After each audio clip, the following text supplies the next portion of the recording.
Realmente Dios me cautivaba con ese pensamiento, los planes bien pensados. Y yo me puse a pensar año con año, siempre que iniciamos un año, hablamos de este tema, ¿verdad? Acerca de planificar, acerca de proyectarnos, acerca de hacer emprendimiento, de hacer cosas nuevas, que Dios despierte nuestro corazón a hacer cosas diferentes, distintas. Y este año no va a ser la excepción. Vamos a hablar de este tema, pero Dios me hacía una conexión muy interesante. Yo quiero que usted no vaya a perder el hilo de lo que vamos a hablar, porque Dios hacía una conexión muy interesante con algunas acciones del rey David, que las vamos a ver más adelante. Pero antes de poder entrar a eso que el rey David hizo, quiero hablarte acerca de esos planes bien pensados. Los planes bien pensados, o sea, ¿qué es una planificación? Aquí tenemos una definición de lo que es planificar. Es la estructuración de una serie de acciones que se llevan a cabo para cumplir determinados objetivos. Es entonces, en términos generales, la definición de los procedimientos y estrategias a seguir para alcanzar ciertas metas. Realmente eso se oye muy interesante. Y de hecho les conseguí algunos pasos para poder hacer planes. Y estos planes son analizar la situación de lo que se va a planificar, definir un objetivo que se quiera alcanzar. Si quiere le tomo una foto porque no me voy a detener a desarrollar cada punto. Desarrollar el plan de acción, desarrollar recursos necesarios o detallar recursos necesarios, ejecutar el plan, controlar y evaluar. Realmente esto es lo que nosotros necesitamos para ejecutar un plan. Pero Dios me hacía ver algo interesante.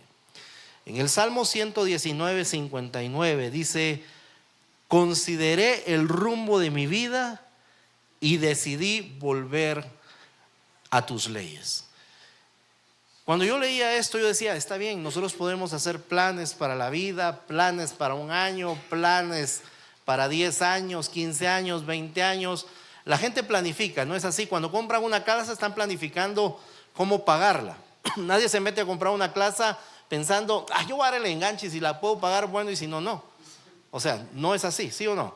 Uno se mete a una casa, a comprar una casa, porque yo recuerdo hace muchos años que digamos para buscar financiamiento para una casa eran 5 años, después escuché 10 años, luego 15 años, llegaron a los 20 años, ahora creo que va por los 30 años, ¿sí? O sea, el financiamiento de una casa, pero para comprar una casa, entonces hay que planificar cómo vamos a hacer para pagarlo. Entonces nadie se mete a comprar una casa sin planificar. No dice, tengo para el enganche y después miraré qué hago para eso, ¿verdad? Uno dice, bueno, tengo este trabajo, tengo estos recursos y voy a tratar de planificar para poderlo hacer. Son planes que uno debe pensar. Y año con año estamos hablando de esto, pero me llamó la atención este versículo, el Salmo 119, porque dice, me paré y observé lo que estaba sucediendo en mi vida. Dice, consideré el rumbo que yo estaba siguiendo y decidí volverme a tus leyes. O sea, algo que es importante es que cuando nosotros planifiquemos, tomemos en cuenta a Dios. Que Dios esté ahí para que nosotros podamos tener esos planes. Proverbios 12:5 dice: los planes de los rectos son justos, pero el consejo de los perversos es traicionero. Una persona justa, ¿cuántos justos hay aquí? Vamos a ver. Yo creo que todos los que estamos aquí, o la mayoría, somos justos porque hemos sido justificados por la sangre de Jesús. Entonces, los planes que nosotros hacemos deben de ser rectos, no deben ser torcidos, no deben tener una doble intención, una doble moral, no deben tener un doble pensamiento, una doble línea para poder alcanzar lo que nosotros debemos de hacer. Entonces, nuestros planes deben ser bien pensados, y los planes bien pensados son los planes que nosotros ponemos delante de Dios, los que pedimos a Dios que nos ayude y le pedimos consejo. Ahora, no solamente se trata de planificar, porque, y esto era algo que me decía el Señor, año con año damos una hojita. ¿Se recuerda usted que siempre le damos una hojita que le llamamos la hoja de propósito, ¿verdad? La otra semana le vamos a dar esa hoja de propósitos. Para que usted, hay algunos que no han planificado nada. Llegaron hoy y como dijo, ¿cómo fue que dijo Byron? Llegaron en 38 de diciembre, ¿verdad? Siguen la parranda, siguen la fiesta, sigue diciembre para ellos y no ha arrancado todavía el 2024. Otros lo planificaron desde el año pasado y tienen todo esto bien estructurado, pero también hay que ponerlo delante del Señor.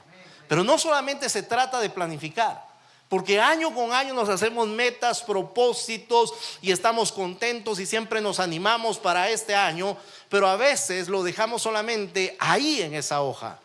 Pero cuando vengo yo a la escritura, a este pasaje, dice con arduo trabajo. En la Reina Valera 60 dice el diligente. Y esa palabra diligente es una persona que obra o actúa con gran interés, esmero y eficacia para la realización de su trabajo o de la obra que le ha sido asignada. Eso significa que una persona que es diligente es trabajadora. Una persona que es diligente, hermano, es esforzada. Una persona que es diligente es enfocada. Una persona que es diligente, dice acá en esta definición, es eficaz. Yo diría no solo eficaz sino eficiente. Hay una diferencia ahí entre esas dos palabras, ¿verdad? La eficiencia es hacer las cosas cuando deben hacerse, ¿sí? Una persona eficiente es aquella que le dicen, mire, usted tiene que ordenar estas sillas, y él viene y las pone. Pero una persona eficaz es aquel que las hace, no solo las hace, sino las hace bien hecho, ¿sí? Una persona eficiente a veces no es eficaz, ¿sí? Porque lo hace aunque le salga como le salga, ¿verdad? Dice, no importa, lo que importa es hacerlo y hacerlo rápido. Pero una persona eficaz lo tiene que hacer bien hecho. En su mente tiene que ser bien hecho. El problema es que una persona eficaz a veces no es eficiente, ¿sí? Porque a veces se tarda demasiado. Y lo que nosotros buscamos es ser eficientes y eficaces, hacer las cosas bien hechos en un tiempo rápido, pronto. Pero eso se logra si nosotros somos diligentes. Si nosotros actuamos con diligencia, si lo hacemos de manera pronta, rápido. Y yo le voy a leer aquí algunos pasajes en Proverbios capítulo 10, verso 4. Dice, la mano del negligente empobrece, mas la mano de los diligentes, dice, enriquece. ¿Por qué? Porque el diligente está trabajando, el diligente está haciendo cosas, el diligente no se está durmiendo en sus laureles, el diligente está viendo de qué manera hace las cosas bien y rápidas. Proverbios 13:4 dice, el alma del perezoso desea y nada alcanza, mas el alma de los diligentes será prosperada. La mano, dice, del perezoso está deseando, ay, siquiera me regalaran, siquiera me dieran, siquiera hicieran algo por mí. Pero dice que la mano del diligente no está esperando a que le den, sino que la mano del diligente, ¿qué está haciendo? Trabajando, produciendo. Entonces nosotros no solamente tenemos que hacer planes, sino tenemos que ser diligentes. Diga conmigo, yo este año haré planes, pero también seré diligente. O sea, tenemos que ser diligentes. Proverbios 22:29 dice, ¿has visto hombre solícito en su trabajo? Delante de los reyes estará, no estará delante de los de baja condición. Dice, un hombre que es diligente, un hombre que hace arduo trabajo, un hombre que se esmera, hermano, lo llaman para trabajar. Lo llaman a buenos lugares para trabajar. Pero aquel hermano que es perezoso, que está esperando solamente que el pan le llegue a la boca, hermano, ese de verdad le cuesta encontrar. Y apenas lo contratan, y aquellos que lo contratan no lo recomiendan, porque no hacen buenos trabajos. Ahora, ¿cuál es el resultado? Veamos cuál es el resultado de las personas que hacen planes y son diligentes. Lo leímos en este versículo. Vamos a volverlo a leer. Proverbios 22:15. en esta versión Nueva Traducción Viviente. Esta es la versión. Sí, si me buscas ese versículo te lo voy a agradecer, mija. Dice, está al principio, Proverbios 21:5. Dice, los planes bien pensados y el arduo trabajo llevan a la prosperidad. Ah, no está, no lo puse. Ah, qué belleza de... Bueno, entonces se lo digo. Proverbios 21:5, Nueva Traducción Viviente. Esta es la Nueva Traducción Viviente, ¿sí? Los planes bien pensados y el arduo trabajo llevan a la prosperidad, pero los atajos tomados a la carrera conducen a la pobreza. Entonces dice, los planes bien pensados, los planes bien estructurados, bien elaborados, con sentido, con propósito, dice esos, y el arduo trabajo, o sea, ponerle ganas a lo que estamos escribiendo, a lo que queremos hacer, van a tener un resultado. Y ese resultado se llama prosperidad. Eso dice que va a dar como resultado entonces la prosperidad. Aquí tengo una definición de prosperidad.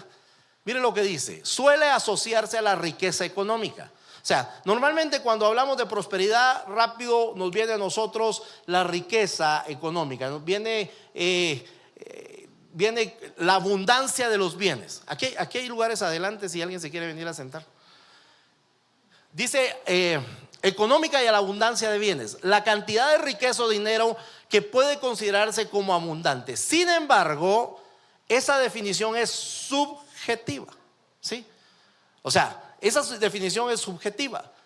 Por eso puede definirse la prosperidad como el bienestar material que permite liberar a las personas de la angustia económica. O sea, ese es el concepto que los economistas dan referente a la prosperidad. O sea, la prosperidad entonces la definen como el bienestar material, ¿sí? El bienestar material que permite liberar a las personas de una angustia, y esa es la angustia económica.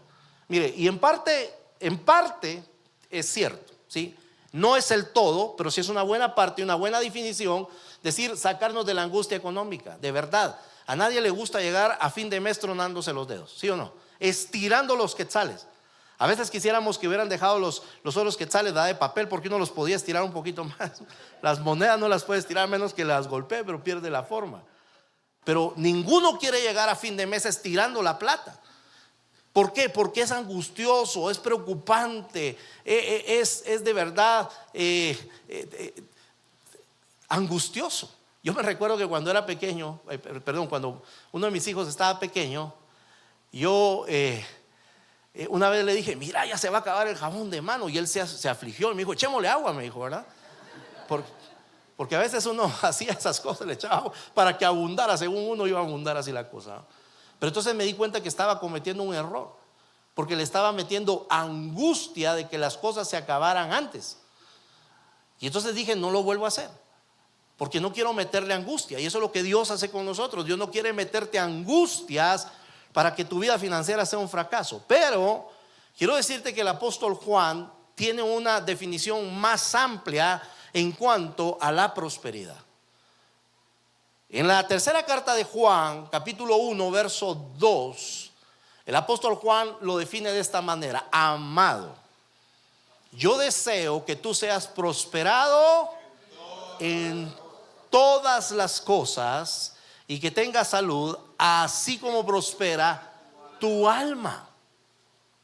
Entonces tenemos que entender que la prosperidad no solamente se trata de cuestiones físicas o materiales, bienes materiales, o llenar, digamos, o tener toda la seguridad financiera que nosotros queremos tener.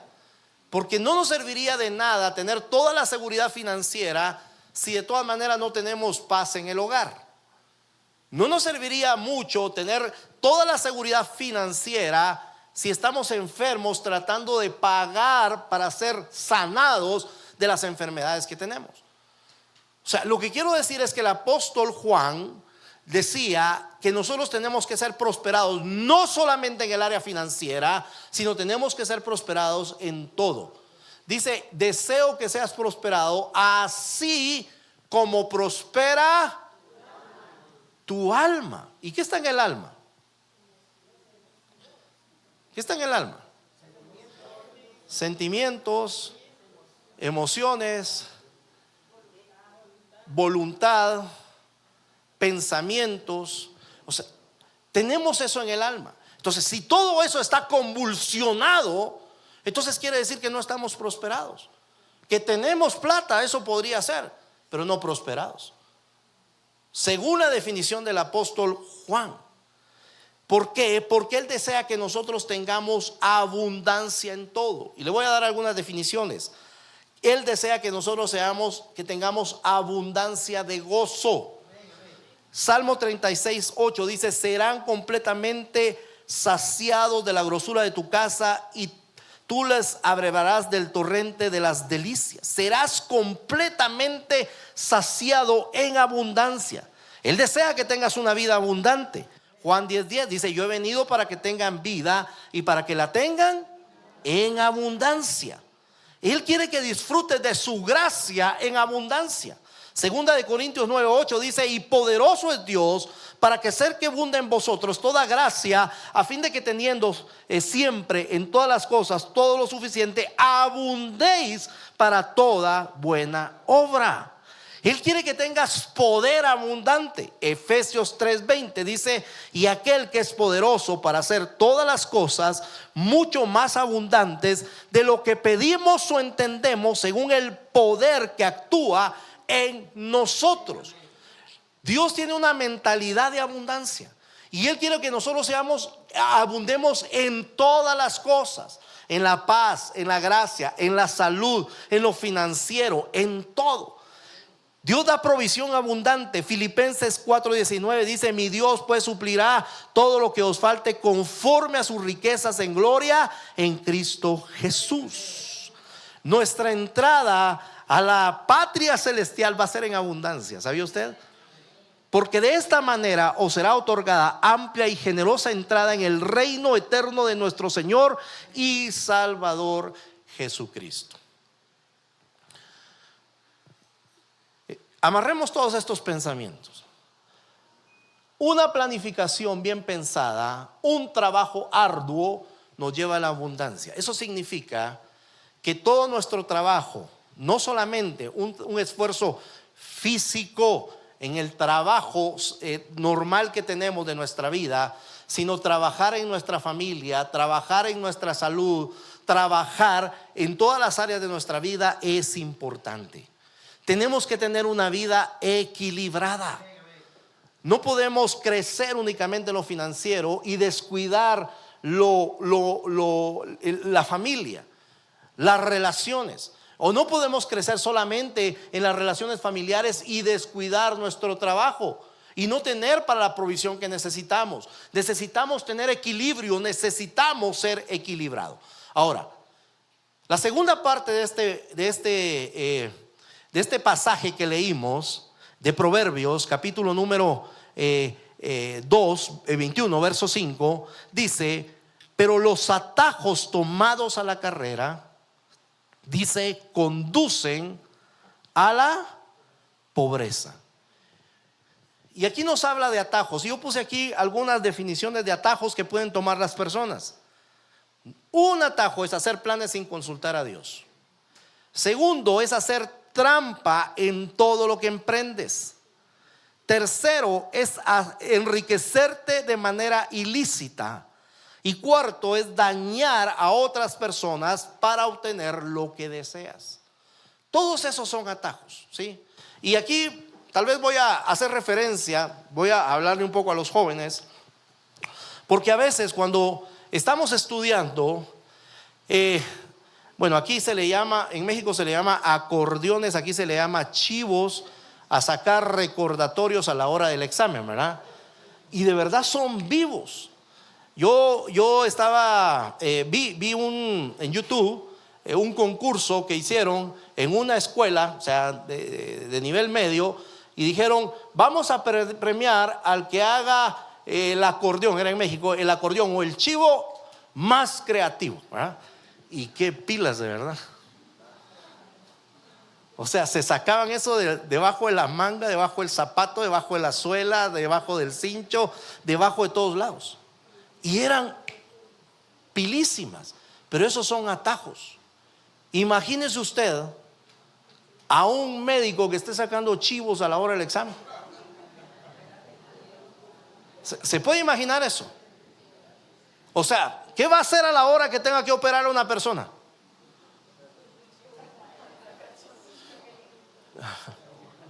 Saca el chivo. O sea, lo que quiero decir es eso. O un arquitecto que tenga que construir un edificio que se haya graduado con chivos.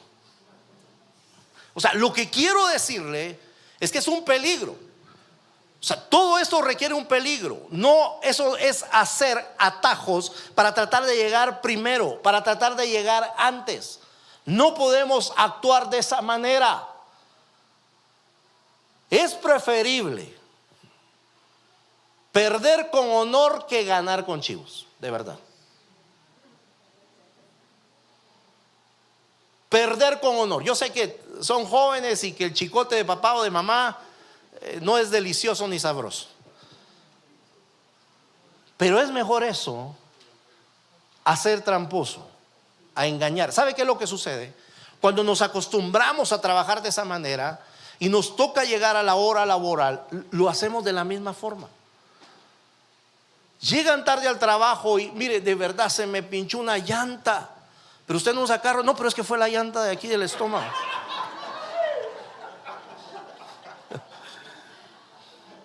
O sea, nos inventamos, se murió la abuelita, se murió la tía, se murió la prima, se murió. Matan a todo el mundo, de verdad, porque son mentirosos, porque inventan cualquier excusa, cualquier mentira. Así lo hacen en los negocios y así lo hacen cuando hacen negocios contigo. Mire, esta es la última maravilla, de verdad. Mire, esta plancha nunca se le va a quemar. Si usted no la conecta, no se le quema, de verdad. O sea, lo engañan, le mienten para tratar de hacerle una estafa a su vida. Ahí le escriben, ¿verdad?, en WhatsApp, y usted cree eso. Yo recuerdo un testimonio que nos contó el pastor Gilberto de un hermano que le llevaron un lingote de oro, ¿puede creer usted? Y se lo llevaron a su oficina y se lo pusieron ahí. Y le dijeron: mire, es que necesitamos irlo a vender, pero ahorita los bancos ya están cerrando y no nos lo van a poder valuar. Así que denos aunque sea 5,000 quetzales. ¿Y qué cree usted que hizo el hermano? Se los dio, hermano. De verdad, qué triste, pero es cierto. Yo me pongo a pensar qué poder de convencimiento pudo tener esa persona para engañar al otro y hacerlo creer que era un lingote de oro de verdad. O sea, tuvo que tener un poder de convencimiento. Mentira, esos son atajos para tratar de obtener lo que uno quiere. Hermanos, Dios no es un Dios de atajos, es un Dios de procesos. Cuando nosotros vamos a la Escritura, nosotros leemos que Dios a veces hace que las personas entren a procesos, pero al final de los procesos, ¿sabe lo que hace Dios? Es que prueba a ver si pasamos el proceso. Y si pasamos el proceso, somos calificados. Pero si no pasamos el proceso, ¿qué cree usted que va a hacer Dios? Dios no va a decir: ay, sacó 59, pongámosle 1 para que pase, ¿verdad? Con 60 pasa, y con 1 que tenga es suficiente. Dios no le va a poner ese 1, hermano. ¿Sabe qué va a hacer Dios? Lo va a hacer que repita el proceso. Así actúa Dios. Dios no es un Dios de atajos. Dios es un Dios de procesos, que quiere que nosotros hagamos procesos. El problema con las personas que empiezan a tomar esos atajos, que empiezan a chantajear a la gente, que empiezan a aceptar sobornos, que empiezan a pedir comisiones por trabajos que quieren que se realicen, o dan comisiones para que les asignen un trabajo, hermano, escuche esto, los va a conducir a la pobreza. La Biblia dice que los atajos hechos a la carrera conducen a la pobreza. Por eso uno tiene que tener cuidado. Y es mejor a veces hacer los procesos largos y no tratar de acortarlos, porque eso nos va a llevar a nosotros a el fracaso. Quiero decirte algunos principios que pueden llevar a la pobreza. Bueno, te voy a leer la definición de pobreza. Es la condición de escasez de las cosas necesarias para vivir. que tiene una persona y por consiguiente un pobre es aquel que no posee lo necesario para vivir entre ellas: comida, salud, techo, educación, transporte, etcétera. O sea, cuando estas cosas son necesarias, si no logramos suplirlas, es porque estamos todavía viviendo en pobreza. La pobreza, hermanos, es una maldición. La pobreza no es una bendición. La pobreza es una maldición. Dios, dice la Escritura, que se hizo pobre en su riqueza. Dice, se hizo pobre, ¿para qué? Para que nosotros fuéramos enriquecidos. Y se hizo pobre en todo, hermano, no solo económicamente. Se hizo pobre en todo. Sufrió como avergonzado, como el peor de los criminales en una cruz. ¿Para qué? Para que nosotros no sufriéramos esas penalidades y nosotros gozáramos de esas riquezas que Él tiene para nosotros. Pero también tenemos que entender que hay causas pecaminosas que también conducen a la pobreza. La indolencia. Proverbios 6:10 dice: un poco de sueño, un poco de dormitar y cruzar un poco las manos para reposo. Así vendrá tu necesidad como caminante y tu pobreza como hombre armado. Una persona que no se preocupa por hacer cosas, la tacañería. Proverbios 11:24 dice: hay quienes reparten y les es añadido más, y hay quienes retienen más de lo que es justo, pero viene la pobreza. Amor a los placeres. Proverbios 21:17 dice: hombre necesitado será el que ama el deleite, y el que ama el vino y los ungüentos no se enriquecerá. La embriaguez y la glotonería. Proverbios 23:21: porque el bebedor y el comilón empobrecerán, y el sueño hará vestir vestidos rotos. Las malas asociaciones. Proverbios 28:19 dice: el que labra su tierra será saciado de pan, mas el que sigue a los ociosos se llenará de pobreza. O sea, todos estos elementos nosotros tenemos que cortarlos de nuestra vida, tenemos que sacarlos de nuestra vida, tenemos que quitarlos de en medio de nosotros. ¿Por qué? Porque si no, entonces vendrá la pobreza, vendrá el fracaso.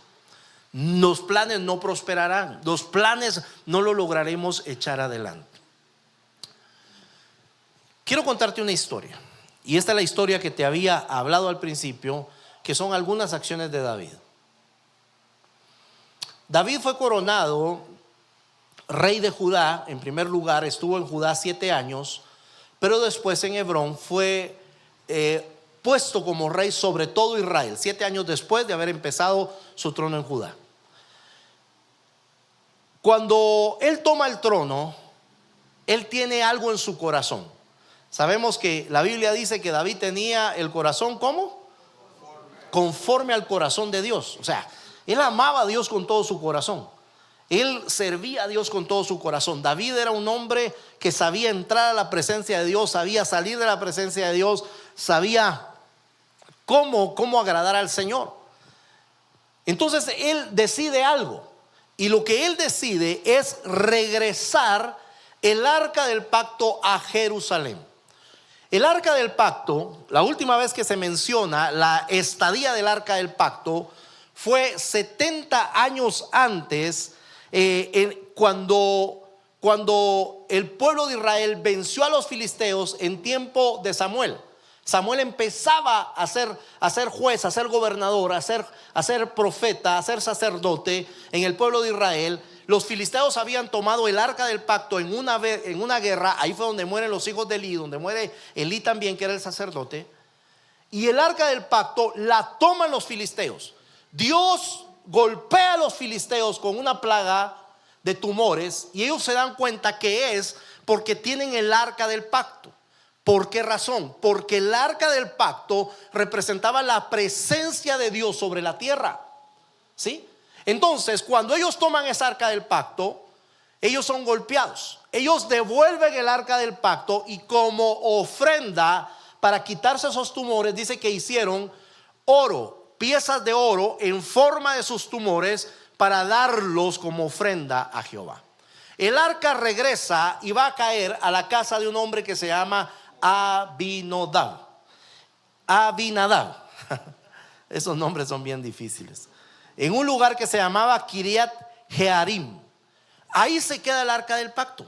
Se queda durante 70 años. David ahora, cuando es rey, decide regresar el arca del pacto a Jerusalén. Y escuche esto. Escuche lo que sucede. Dice, aquí te voy a leer segundo libro de Samuel. Ese no está ahí, así que si quieres lo buscas. Capítulo 6, o lo apuntas. Por lo menos lo apuntas.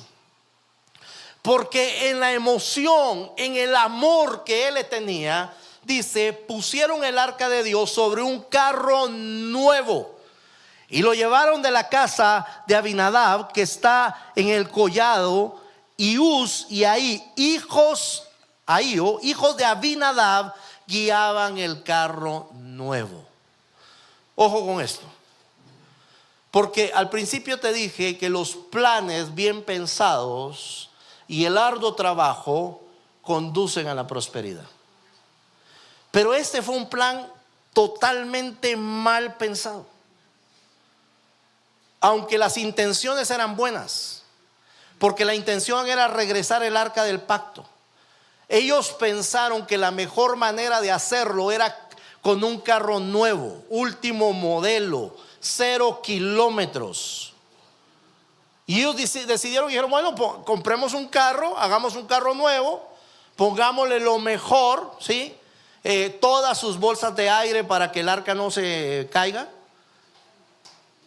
aire acondicionado en todos los asientos, sillones confortables, toda la tecnología que pudiera tener el carro, cámaras adelante y atrás. No sé si les he contado, pero tuve la oportunidad de subirme a un carro Tesla. Me quedé sorprendido porque se maneja solo el ingrato, de verdad.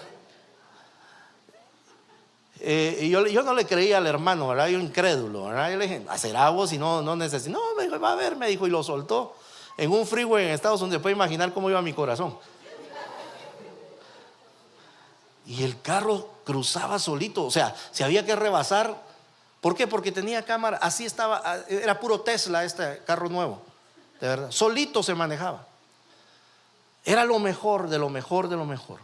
Lo que quiero decirles es que había una buena intención de David, pero era un plan mal pensado. ¿Qué es lo que sucede en este plan, en lo que está pasando? Que ellos llevaban el arca del pacto y el camino, parecían los caminos de Guatemala, ¿verdad? Lleno de hoyos, de baches y de todo. Y el carro se mete en un bache y el arca se ladea. Y escuche esto: Usa, hijo de Abinadab, donde el arca había estado en su casa durante 70 años. O sea, él creció viendo el arca. Él creció quizá preguntándole a su papá qué hacía esa arca ahí, qué pasaba con eso. Pero resulta que cuando ellos iban en camino, el arca se iba a caer. Quiero hacerle una pregunta y que usted sea muy honesto. ¿Qué hubiera hecho usted si usted mira que el arca, la presencia de Dios, se iba a caer? ¿Ah? Meterle la mano. Y lo mismo hizo Usa. Usa trató de detenerlo, dijo, se va a caer, y le puso la mano. Pero oiga esto, por favor. Eso era prohibido. Era prohibido tocar el arca con la mano. Nadie la podía tocar. Y Usa, dice, el Señor hiere a Usa y Usa muere inmediatamente. David se asusta y se entristece y se enoja porque Usa muere por hacer una buena obra, una buena acción. Hermano, se equivocó. Y yo quiero decirle algo: a veces nos equivocamos con las buenas intenciones. A veces nos equivocamos cuando nosotros planeamos sin incluir a Dios, sin buscar su dirección, sin buscar su presencia, sin buscar su rostro, sin escudriñar sus escrituras para saber lo que Él dice acerca de lo que tiene planificado para nosotros. Cuando lo hacemos de esa forma, nos estamos equivocando. Y eso fue lo que pasó con David. Él tenía una buena intención porque era regresar el arca a Jerusalén. Eso es como decir regresar la presencia de Dios a la ciudad que él había escogido para que su presencia ahí estuviera. No era una mala acción, no era una mala intención, pero es una mala acción. Porque no eran esas las instrucciones que Dios había dado. Dios había establecido que el arca del pacto solamente la podían trasladar los sacerdotes asignados. No todos, sino los asignados. Él deja el arca del pacto, él del dolor, de la tristeza, del enojo, de la mezcla de emociones y sentimientos, decide dejar el arca del pacto en la casa de Obed-edom. Y el que se rayó fue Obed-edom, hermanos. Porque dice que todo lo que hacía prosperó. 3 meses estuvo el arca ahí. Y durante esos 3 meses fue creciendo y prosperando. Y le dijeron a David: la casa de Obed-edom está siendo prosperada. La casa de Obed-edom ahora está siendo multiplicada. Y David entonces, ya habiendo consultado, decide ir a traer el arca. Y escucha lo que dice en el verso 13, segundo de Samuel 6:13. Cuando los que llevaban el arca de Dios habían dado 6 pasos, ahora sí la llevaban como era correcto. Ahora estaban haciendo las cosas como Dios había mandado. Ahora, hermanos, ya habían tomado en cuenta los diseños de Dios. El diseño que Dios había establecido, que era llevarla en hombro, cargada por los sacerdotes asignados, por los levitas escogidos. Ellos quitaron sus buenas intenciones y decidieron hacerle caso a Dios. Y yo quiero decirte algo, hermano. Han pasado 7 días. No es 38 de diciembre, sino es 7 de enero, hermano. Han pasado ya 7 días del mes de enero. Y puede ser que ya hayas hecho tus planes. Puede ser que ya hayas hecho tus proyectos. Puede ser que ya hayas hecho tus propósitos de este año 2024. Pero puede ser que no lo hayas hecho. Si ya lo hiciste, lo que quiero invitarte es a que los conectes con los propósitos de Dios. Es a que busques el rostro de Dios. Es a que tomes un tiempo para orar sobre esos planes y que los puedas poner delante de Dios y que esperes la respuesta de Dios antes de echarlo a andar. Dios no se va a tardar 1 año, hermano, para darte la respuesta. Si sabe que son para este 2024, Él te va a hablar y lo va a hacer de forma pronta. Lo que tienes que hacer es agudizar tus sentidos espirituales para escuchar la voz de Dios y poder conectar los planes con Dios. Pero si no los has hecho, hermano, toma tu pluma, toma tu lapicero, toma tu hoja de papel y dile al Señor: Señor, aquí está mi plan para este año, mi plan de vida, mi proyecto para este 2024 o para la próxima quintenio, la próxima década. Señor, aquí lo estoy poniendo delante de ti y te lo estoy presentando en blanco, porque no quiero hacer absolutamente nada que tú no me digas que yo haga. Póngalo delante de Dios, póngalo delante del Señor. Puede ser que tú traigas un plan de vida ya de hace algunos años para acá. Ya sabes lo que tienes que hacer, ya lo tienes planificado, ya lo tienes estructurado. Pero lo que tienes que hacer es siempre darle la gloria al Señor. Yo voy a terminar leyendo este pasaje. Cuando estaba ahí sentado, Dios me hablaba. Bueno, por cierto, quiero decirte algo. Estas 2 profecías que Dios habló, me llamó la atención algo. Porque hablaba, la primera profecía hablaba de árboles frutales, ¿sí?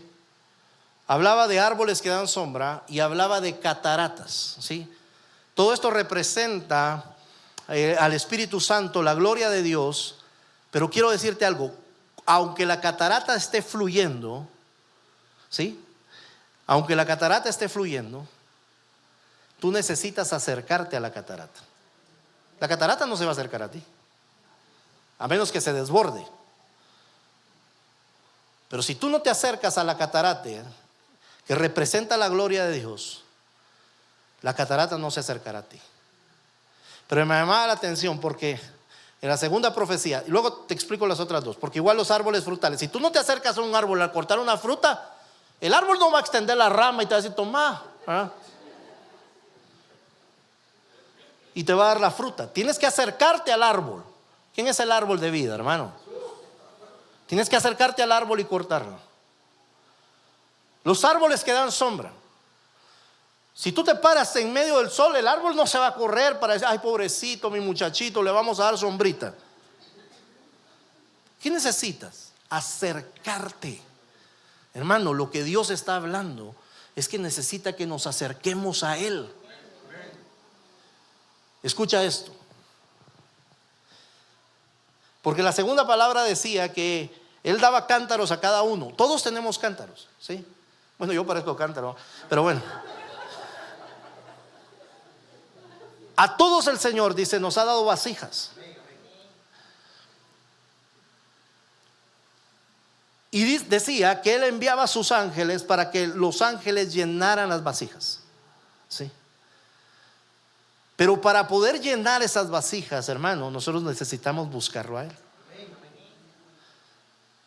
Porque hay quienes caminan con la vasija para todos lados, hermano, viendo dónde puede caer un poquito. Pero si tú buscas al Señor, el Señor permitirá que ese aceite o lo que Él está derramando llene tu vida.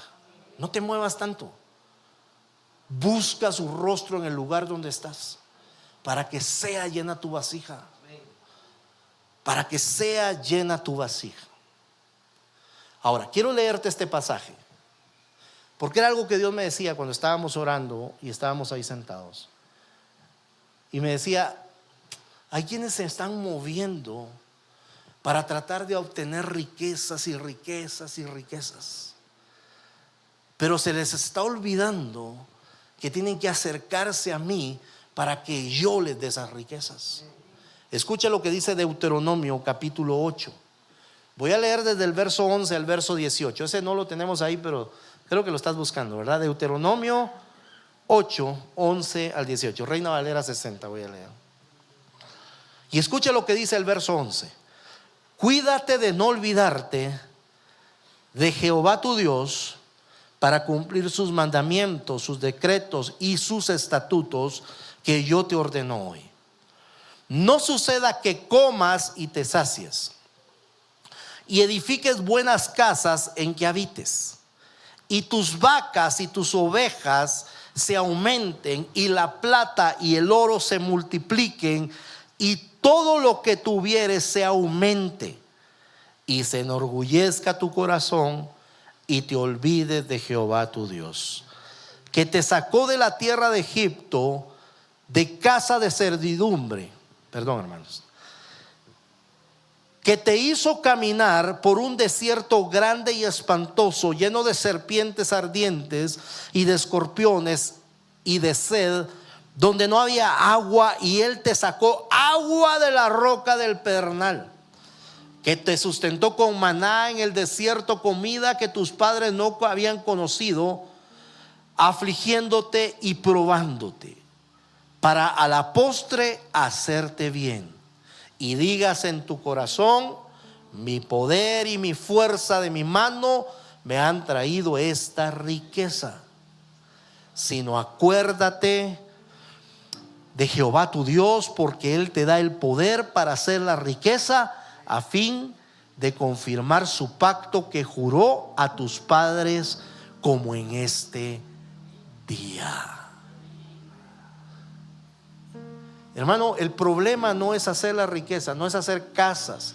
El problema no es que tú puedas hacer todos estos bienes que nos habla aquí la Escritura. El problema más grande es que al estar saciados, nosotros digamos, wow, qué pilas fui. Wow, vaya que me metí a estudiar esta carrera. Vaya que hice este negocio, vaya que hice esta inversión. Vaya que soy pilas para hacer negocios. Porque eso va a enorgullecer tu corazón y te vas a olvidar que es Dios el que te da el poder. Escucha, Dios es el que te da el poder. Dios es el que te da la salud. Dios es el que te da la fuerza. Dios es el que te da la inteligencia. Dios es el que te da la sabiduría para hacer las riquezas. Si nosotros recordamos que Él es el que nos da todo, dice que Él va a confirmar su pacto. Hermano, la promesa que Dios ha dado a tu vida, Dios la confirmará para que se cumpla.